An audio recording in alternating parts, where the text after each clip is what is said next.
ছোট্ট বন্ধুরা, আজ তোমাদের ঠাম্মি গেছে ফিস্টি করতে। সেই জন্যে আজকে ঠাম্মির হয়ে আমি তোমাদের একটা গল্প শোনাচ্ছি। এই গল্পটা হয়তো তোমাদের ঠাম্মির মতো হবে না, কিন্তু দেখো কেমন বলি, আমাকে তোমরা জানাবে। এই গল্পটা আমি একটা বিদেশি গল্প থেকে নিয়েছি।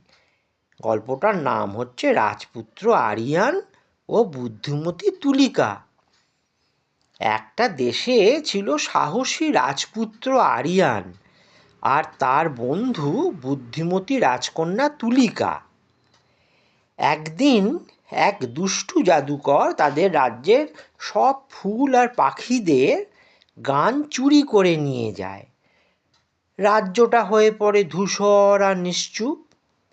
রাজ্যকে বাঁচাতে হলে পাহাড়ের চূড়ো থেকে একটা মায়াবী নীলপদ্ম নিয়ে আসতে হবে। আরিয়ান তার তলোয়ার নিয়ে রওনা হলো, আর তুলিকা নিল তার বানানো একটা মায়াবী আয়না। পাহাড়ে উঠতে গিয়ে তাদের পথ আটকালো একটা বিশাল পাথরের রাক্ষস। আরিয়ান কিন্তু যুদ্ধ না করে দেখল রাক্ষসটার পায়ে একটা কাঁটা ফুটেছে, কিছুতেই সে কাঁটাটা বের করতে পারছে না। আরিয়ান তখন কাঁটাটা বের করে দিয়ে রাক্ষসকে সাহায্য করল। রাক্ষস মশাই বেজায় খুশি হয়ে তাদের পাহাড়ের চূড়ায় পৌঁছে দিল। সেখানে গিয়ে দেখা গেল নীল পদ্মটা একটা অন্ধকার দেয়াল দিয়ে ঘেরা। রাজকন্যা তুলিকা তখন তার মায়াবী আয়না দিয়ে সূর্যের আলো দেওয়ালটার ওপর ফেলল।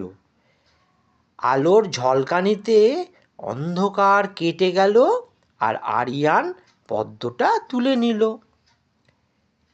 নীল পদ্ম রাজ্যে ফিরিয়ে আনতেই আবার ফুল ফুটল আর পাখিরা গান গাইতে লাগলো। রাজপুত্রের সাহস আর রাজকন্যার বুদ্ধি মিলিতভাবে রাজ্যকে বাঁচিয়ে দিল। কেমন লাগলো ছোট্ট বন্ধুরা গল্পটা? আমি আবার আসবো ফিস্টি করতে ঠাম্মা গেলে। টাটা।